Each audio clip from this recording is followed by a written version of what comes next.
Welcome to my video here of the Cooler Master Elite 110.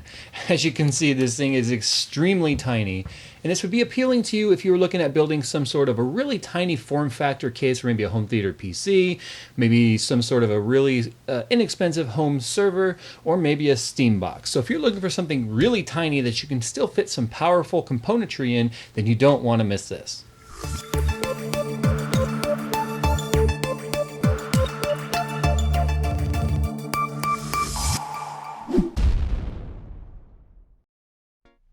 Now, Cooler Master has put a decent amount of design into this, but they've also made it extremely affordable. I don't like talking about price, but at the time of shooting this video, this is only $49.99. To make the power supply unit fit and to give you as much room as possible, you've got this bracket here that kind of extends out the back of the case. As you can see, it extends out about 1 inch. So it gives you the ability to use standard size power supplies without protruding too far into the case, taking up, encroaching in the amount of room that you have in there. So this is a pretty neat design. Since on the back of the case it doesn't really matter that it kind of looks a little bit funky the way it sticks out, but hey. You have 4 thumb screws here that remove the outer shell, and we're going to go ahead and remove that because let's face it, everything you guys want to know about is on the inside.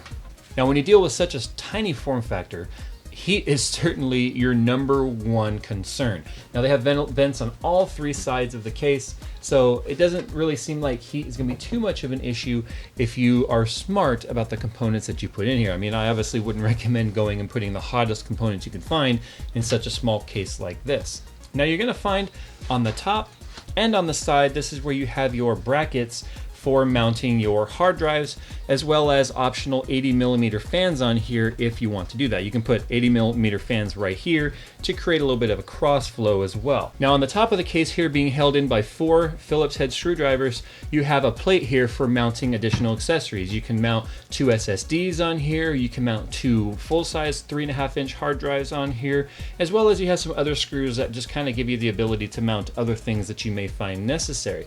Now removing this plate brings us to full access of the inside of the case. Now the bottom of this case is pretty much going to be filled in entirely by the ITX or mini-itx motherboard. So you're going to have very limited room on the bottom there, which is why they kind of stacked everything up. I mean, the power supply, as you can see, would extend over the top of the motherboard. For the graphics card, it can only fit a 210mm or 8.3-inch graphic card. Now, that really limits your choices. I mean, you're going to end up having to go with something that small form factor like the 760 ITX from MSI, or the old school short PCB 670s, or something along that line, or maybe a 660 or a 650, something that is shorter in nature. What I have right here is my R9 270 Gaming Edition here from MSI, and as you can see, the cooler extends out quite a bit past the PCB. Now, had that not been the case, this card would have barely fit, and I mean barely. But as it is right now, this card does not fit inside of this case. So that's something you need to be mindful of. So if you guys are hoping to use like an R9 290 or a 280X or maybe a 780 or even a 770, it's not going to happen in here unless you go with some sort of a shorty PCB version, which some of those cards do have, but unfortunately the powerhouse cards typically do not have a shorty version. So definitely keep that in mind.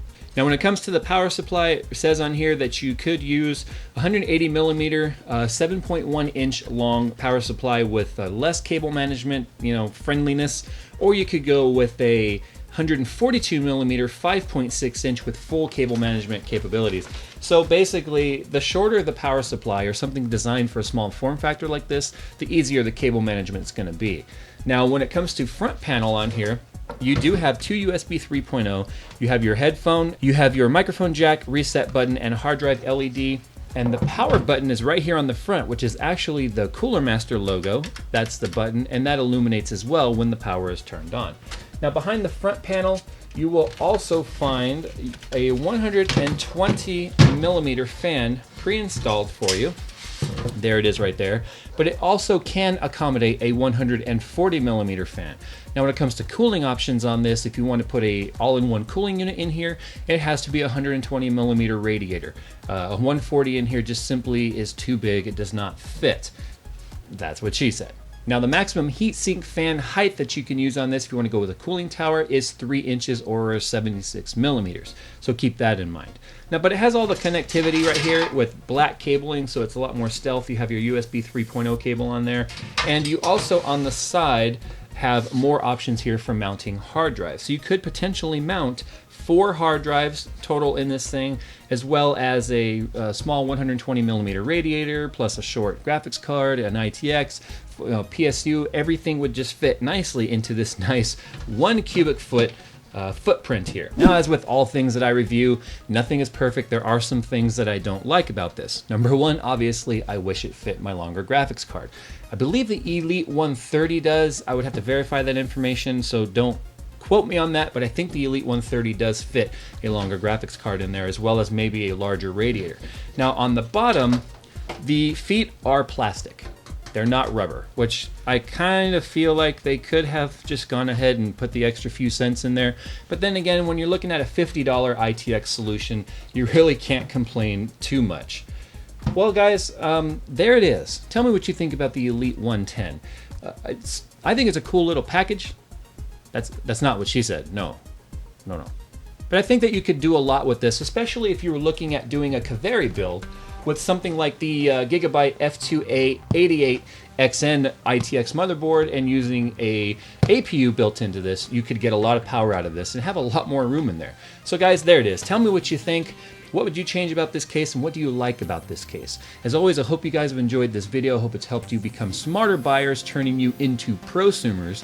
And as always, I will see you guys in my next video.